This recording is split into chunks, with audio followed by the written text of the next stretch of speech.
আসসালামু আলাইকুম রহমতুল্লাহ বরকাতুহ। সম্মানিত প্রিয় মুসলিম ভাই ও বোনেরা, আর ইসলামিক টিভির পক্ষ থেকে সকলকে জানাই আন্তরিক মোবারকবাদ। আজকে আপনাদের মাঝে আলোচনা করব 5 ওয়াক্ত নামাজের সময়সূচি, তাহাজ্জুদ, সেহরির শেষ সময়, ইশরাক এবং চাস্তের নামাজের সময়সূচি, ইফতারের শেষ সময়, নামাজের নিষিদ্ধ ওয়াক্তসমূহ, সূর্যোদয় সূর্যাস্তের সময়সূচি, প্রত্যেকটা জেলা বিভাগগুলোর নামাজের সময়সূচি। তো আজকে বৃহস্পতিবার 19 জুন 2025 ইংরেজি, 5 আষাঢ় 2032 বাংলা, 22 জিলহজ 1446 হিজরি, ঢাকা এবং তার পার্শ্ববর্তী এলাকার নামাজের সময়সূচিগুলো তুলে ধরছি।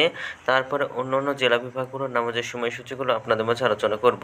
আজকে ঢাকা এবং তার পার্শ্ববর্তী এলাকার তাহাজ্জুদ এবং সেহরির শেষ সময় হলো 3টা 43 মিনিটে, ইফতারের সময় সন্ধ্যা 6টা 59 মিনিটে। ইশরাক এবং চাস্তের নামাজের ওয়াক্ত একই সময় শুরু হবে, 5টা 27-এ শুরু হবে এবং 11টা 54-তে শেষ হবে। ফজরের নামাজের ওয়াক্ত শুরু হবে 3টা 43 মিনিটে, ফজরের নামাজের ওয়াক্ত শেষ হবে 5টা 10 মিনিটে।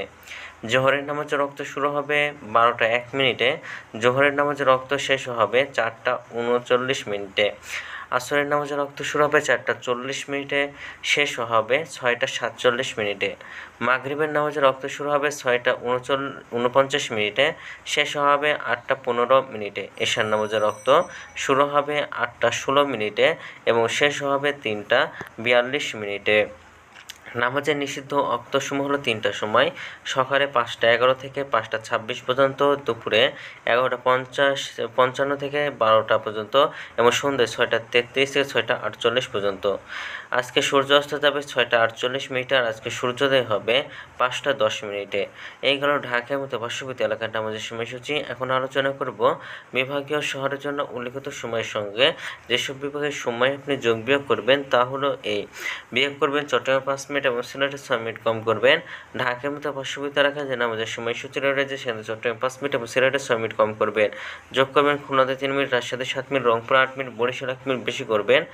ঢাকার মতো পার্শ্ববর্তী এলাকা যে নামাজের সময়সূচি রয়েছে সেখান থেকে একটা বিভাগ বেশি করবেন। আজকের ভিডিওটি পর্যন্ত ছিল আর এই সূত্রগুলো নিয়েছি ইসলামিক ফাউন্ডেশন থেকে। ভিডিওটি ভালো লাগলে অবশ্যই চ্যানেল সাবস্ক্রাইব করে পাশে থাকবেন। ধন্যবাদ সকলকে।